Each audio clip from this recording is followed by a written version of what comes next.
Unison is brought to you by the Young Committee of the International Federation for Choral Music. Merzi Rajala is a Finnish rhythmic choir conducting pioneer, composer, and pedagogue, specialized in popular music, global music genres, fusions, transcultural collaboration, and collective improvisation.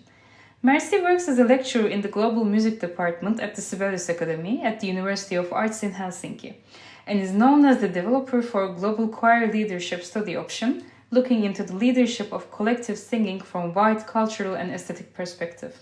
She sees choral conducting skills as a great artistic vehicle to contribute to the society and the world around us all. Merzi also teaches and leads different community engagement projects globally in the field of artistic activity. At the moment, Merzi is the artistic director of three concepts: Choirs for Ecocide Law, Temporary Vocal Festival, and Sibafest. So, welcome, Merzi. It's nice to see you here now. Hi, greetings from Finland. So, how are you doing today? I'm doing very fine. We are in a winter day, and so we have a lot of snow and a reasonable amount of -degrees. So we are looking forward to have a beautiful winter night. Yeah, that sounds nice. So, first, I'm gonna start with asking you some questions about your work, if that's okay. So, we know that your work spans a wide range of genres, from popular to world music. How do you integrate this diversity into your choral projects? That's a very, very good question. Thank you for that. I work in Sibelius Academy, Finland, and a global music program. And it means that I have a lot of students coming from very diverse parts of the world. So one thing that I do, I have a global choir where I'm really inviting the students to be very active in bringing their own ideas, introducing their own aesthetics, and then we find collaborative ways of how to arrange these songs to choral form, how to perform them in collective singing. So finding co-creative ways with my students, and also, of course, being somehow influenced by different genres, even in popular music, in world music, or we like to call it global music genres, and then performing that, of course. Yeah, performing makes it all real and kind of excited, right? Exactly. It's nice to be seen. Yeah. So we also realize that improvisation and playfulness seem to be core elements of your teaching. Can you elaborate on how these principles enhance the choir's performance? Yeah. In the choral performance, I think that the most important thing for my choir that they have been doing exercises of improvisation and games and playfulness. It's very fruitful for them because then they can grow in a music so that they are feeling relaxed. They get a good connection with each other. They find through improvisation that there is not such a thing as an error, but you can always turn things and follow the music in the moment. So it shows in the choir's presence on stage. That's the main beef. But of course, we can also perform some improvised musics. We can do songs with the circle singing techniques, where one leader gives parts, inventing them in a moment, or vocal painting technique, which is introduced by Jim Dausjener in Denmark. So giving signs and requests for the choral singers with signs like, can you find a loop? Could you please harmonize something? What kind of pattern would fit to the music here? That kind of things. Yeah, and one more thing, it can be also heard in the repertoire because through improvisation and playfulness, I tend to create also music and pieces and rehearsals that may end up on stage as a repertoire for a choir. Was that too long an answer? No, no, no. No, no. I was just thinking, like, because I've never been in a choir that actually does vocal painting, so that's kind of new stuff for me. So I was wondering, how do you think exercising vocal painting can help a young singer? I Like, think it really can help a young singer or old singer or any singer in many levels. Even though if I wouldn't, sometimes you don't do vocal painting in a concert, but still you do it in the rehearsals because that's a way for a singer to grow in her own musicianship and create ownership to the material that you're singing. Because once you have been creating something yourself and you are encouraged to do that, you start to listen to things that other people create or have written down in a different way. So you can get a deeper understanding also to other people's music, and you grow in your own musical expression. So it's very beneficial, in my opinion. yeah, now I feel like trying it. Maybe I should. You Yeah, absolutely should. It's yeah. very much fun and it's not difficult because it's just the music is what we are, and we always have music inside of us. So please feel free to try it. I would encourage you to try. Yeah, I'll definitely try after this talk. So now I'm gonna change the direction a bit because I also want to mention your project, like one of the projects, Choirs for Ecocide Law. So can you tell us the story behind it and what inspired you to start this project? Absolutely. Thanks for asking. So Choirs for Ecocide Law is a project that me and two of my friends, Kirsi Kaunismäki-Suhonen and Peder Carlson, we are from Finland and Sweden in Scandinavia. We started because Peder was very active in Stop Ecocide International, and he told me about that. Did Merzi, you know that there is no international law in how we treat the environment, our planet.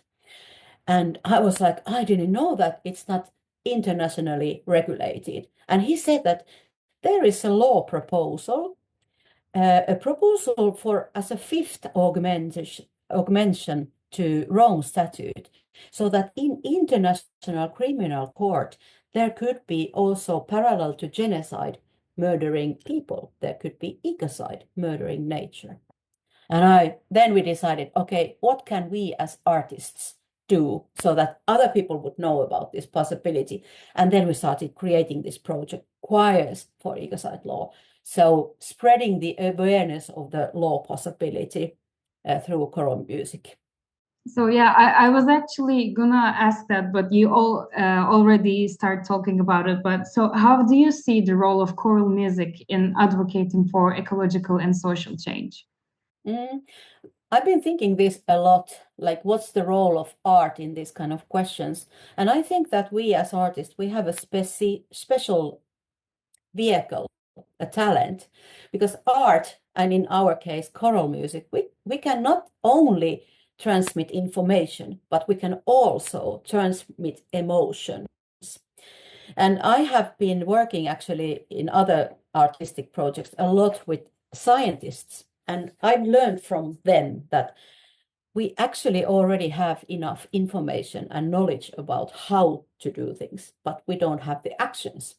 And then I've learned from science that we people still do our decision making based on emotions. So then if we put emotions and information together, like we do in choral art here, then we can actually give a personal experience of information-based emotion, which we believe can also create action in people's behavior and choices. So art has a special power in really, and also we can approach things from diverse viewpoints. I think art can give a kind of three-dimensional perspective for taking a look at phenomenon and things. That's a little bit big answer. Yeah, I feel like you put it really well. I really like when you said we have the power to transmit emotion. And as a scientist myself, because I'm a psychologist, I always, feel the need to, combine the information and emotion like within myself and in my life. And I think choir is actually a good way to do that combination, and our voice can be really loud and can be heard by by the necessary people. I think. Yes, exactly. And when we are singing, we are also connecting in a physical level. So we have so many advantages there that we are really, and all our mirroring cells and everything starts working. So we have so many secret tools there when we do choral art that that's why I'm super convinced that it's so important in advocating for ecological and social change. Yeah, I agree. And I really encourage our listeners to go check your website to have Yeah, more information about this. I also wonder, so this project involves a created concert program, right? How did yeah. you choose the repertoire for it, and what do you hope choirs achieve by performing it? Mm. I could talk 2 hours about this, but I'll try to make it short. So we decided to create a 15 songs concert. It's called Let's Change the Rules. And it's referring that we need a new rule, international law, that ecocide, let's take care of this planet. So and we wanted to do it so that it's a kind of storyline of 15 different songs. And these songs are representing diverse opinions or thoughts around the sustainability of our planet. So some thoughts are like, hey, we don't have this kind of law. Who is responsible of things? Another song is like, a scientist saying that, hey, we should do different choices. And then there's another song saying that, hey, I mind my business, you mind yours. That so little bit of like contradictory words. And then there is like hope. And then there is a song for solution. Okay, we could have this kind of law and kind of diverse voices and discussions about the topic. And it's a mini musical storyline of 15 songs. And it's really, really composed by our colleagues around the world. And it's free, available for all the choirs who want to do some social justice, ecological change. I really like the repertoire is actually a storyline because storytelling is also a good and effective way to, you know, tell what you need, tell what you want. So I think I'm gonna be listening Choirs for Ecocide Law concert in the upcoming months in Istanbul, Yeah, I guess. you should, and also, yeah, it's coming to many countries this the coming year. And if somebody's interested, you can find the whole concert in YouTube, and also a documentary film called Me We in YouTube. So it's all there. And I maybe would like to add that about the concert repertoire.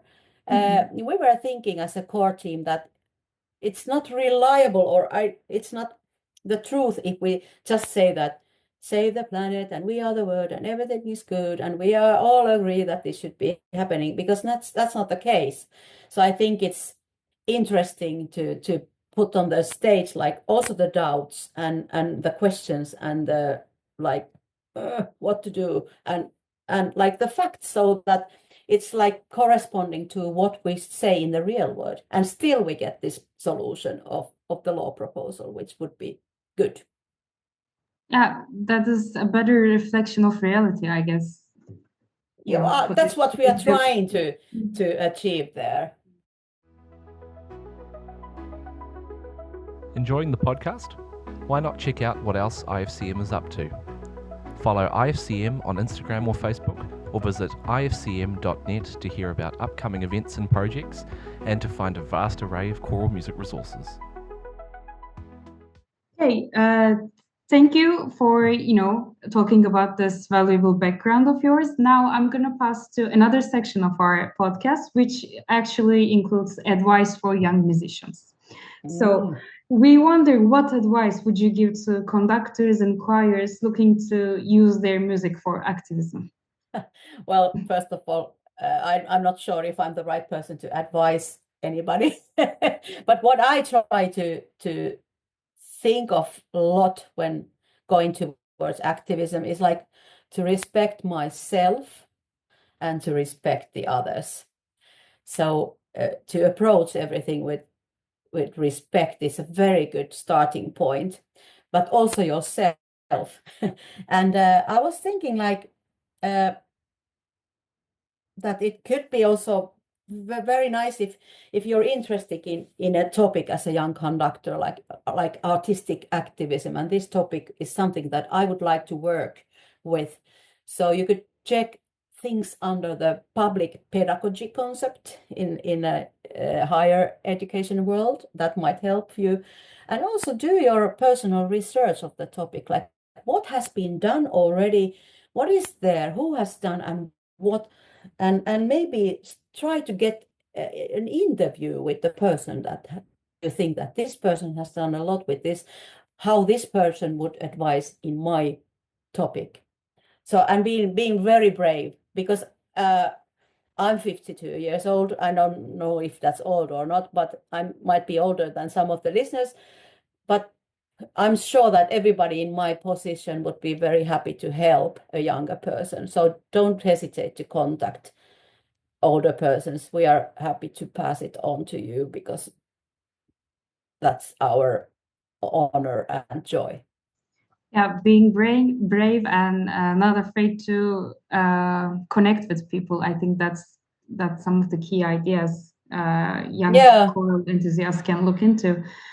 And also just to remember also to check like what is being done, a little bit of research of the topic, so then you have a wider perspective of not only your own opinion, but really like what is there. It's really important to look at from different perspectives, and that's the good side of the choral community, I think, because we are so wide and everywhere in the world we have the opportunity to listen different opinions from different cultures, like even from different continents. So I think that's a plus we have, so young people can look into it and be active and connect with other people and do research, as you said. So my other question is actually about you again. So we wonder, what was your first concert you conducted, and who was your mentor there, and how did you feel? That's a bad one, because it's been more than 30 years and I have no idea what was my first concert, but I'm sure I have been very, very excited and a little bit of nervous. And I started choir conducting based on that I'm a popular music voice teacher, so I didn't even have any choir conducting training first. So I did that first, probably just based on what I have seen somewhere on stage. And later I got my education in choral conducting. So maybe you can tell us about the first concert you remember now. Oh gosh, I really don't. Give us something, Merzi. I really don't. I remember one thing. My choir was singing in a Finnish choral festival, and the gig was in a shopping mall in the section where they sold underwear and bras. That was quite disturbing for the singers. I think that the music was written in 3 voices and I heard 26 when I was conducting. That's my oldest memory from 30 years ago. Yeah, that's a part of the experience also. We don't always have the perfect concerts, but we learn from them. And sometimes it's also funny to be in that situation. Yeah, and I remember conducting the choir and just like curiously looking to each voice part. And I wonder what they're gonna give me now, because it was always different than we had rehearsed. But with love, and it was a fun moment, and we just took it as an experience. To support the work of IFCM, consider becoming a member or making a donation. Visit ifcm.net. Any support helps IFCM's volunteers connect to the choral world. Okay, so in the next part, we have some quick fire round of questions for you again. And this is about actually, again, your musical taste. So maybe young people are wondering what you also enjoy in the choral music. So like our first question in this part is, who is your favorite composer, conductor? I'm as boring as I was just a moment ago, because my favorite persons change all the time, and it's often the people I'm working with currently. So I'm admiring them and kind of looking at them with respect. So I don't have such a thing as all-time favorite of something. I like a lot of folk or global music, and especially from Latin America. Cuban music is in my heart. I actually studied choir conducting also. I lived in Cuba 1 year, a million years ago. So that's from that time. So my second question was going to be, what is your favorite piece? But since now I know you don't have an all-time favorite composer, maybe I can reformalize this question as like, maybe what is the music from Latin America you enjoy these days? Oh, well, I have to say that I've loved how Cuban choirs have transformed their folk music song aesthetics to choral music, and that's what I like. And also in Cuba, in all the regions, there is an official choir, so there are many very good quality choirs. And maybe I would name one vocal band who doesn't live anymore in the country, called Vocal Sampling. That could be something that I would like to listen. So the next question is, if you could have dinner with any musician, dead or alive, who would it be? It would be some shaman singer from some indigenous aesthetics whom I could learn something about life and wisdom, and also the connection of singing, music, and spirits and human being and life. Okay. Yeah. Interesting. Yeah. So, do you have a favorite language to sing in? I probably would like to sing. My favorite language probably is my own language, Finnish. Suomen kieli se kuulostaa tältä, ja tällä mä mielelläni laulaisinkin, because it's my emotional language. And I think that that's very important, that we are really connected what we are singing, and it's easiest with my own language. Of course, I like other languages too, but that's my favorite, Finnish. Yeah, that makes sense. And my last question in this part, do you have a favorite venue to sing in? My favorite venue is any venue where people are there to connect with music, and of course, if I'm the performer, with me and with each other. So I don't mind so much about what kind of venue is it, but who it comes there and why they want to be there. That's inspiring. I'm really giving some round answers all the time. No, like really, thank you for this conversation, and I was so inspired. Like I'm sure even after recording this episode, I'm gonna check like maybe vocal painting and the choirs for Ecocide Law again, and maybe about Ecocide. So you gave us a lot to think about, I think, and that's really valuable for young choral enthusiasts and leaders, I think. So thank you very much for the conversation. It was really nice having this with you. Thank you for this opportunity to be your guest, and thank you for very inspiring questions. That was Unison, brought to you by the Young Committee of the International Federation for Choral Music. If you have any feedback or ideas for the podcast, you can email us at young@ifcm.net. Thank you to our guest for their time, and thank you to you for listening.